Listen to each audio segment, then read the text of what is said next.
लड़के ने बस अपनी माँ पर पेशाब किया था और अगली ही पल उसकी पूंछ की हड्डी पर अचानक एक गुच्छा बाल उगाया। और भी अजीब बात यह थी कि उसके होंठों के कोनों पर भी मोटी लंबी मूंछें उगाई, यहाँ तक कि उसके दांत भी जानवरों जैसे नुकीले हो गए। शुरुआत में उसने सोचा कि यह बच्चे के जन्म के बाद की सामान्य घटना है, लेकिन उस दिन उसने पेट पर गंजे धब्बे देखे। तभी उसे एहसास हुआ कि शायद वह एक कुत्ते में बदल रहा है। उस दिन जब वह पार्क में बच्चे को घुमा रहा था, अचानक एक झुंड कुत्ते उसके पास आकर उसे सूंघने लगे। रात में वह गलती से गिर गया और जब उसने अपने शरीर की जांच की तो देखा कि उसकी पूंछ की हड्डी पर एक बड़ा फोड़ा उगाया है। उसने कढ़ाई की सुई निकाली, लाइटर से उसे सैनिटाइज किया और फोड़े को फोड़ दिया, जिससे सफेद तरल बाहर निकला। फिर उसने अपनी उंगली धीरे धीरे अंदर डाली और थोड़ी देर बाद एक लंबा रेशमी बाल बाहर निकाला। इसके बाद उसकी सूंघने की शक्ति असाधारण रूप से तेज हो गई। बस पनीर को सूंघकर वह उसमें इस्तेमाल किए गए 13 मसालों का पता लगा सकता था।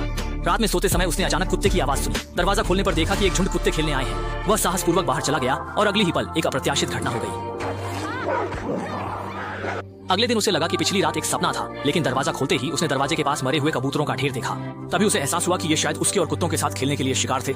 उस दिन जब वह बेटे के साथ रेस्तरां में खाना खा रही थी, अचानक उसकी चॉपस्टिक टूट गई। उसे अपने बेटे की तरह हाथ से खाना उठाना पड़ा। खाते खाते उसे ऐसा महसूस हुआ जैसे उसने खाने का एक परिचित तरीका ढूंढ लिया हो और वह सीधे मुंह से खाने लगी। खुशी के मारे उसने कुत्ते की आवाज भी निकाली। जब आसपास के लोग उसे अजीब नजरों से देखने लगे, तब वह धीरे धीरे शांत हो गया और उसकी जिंदगी तेजी से एक असामान्य दिशा में बढ़ने लगी।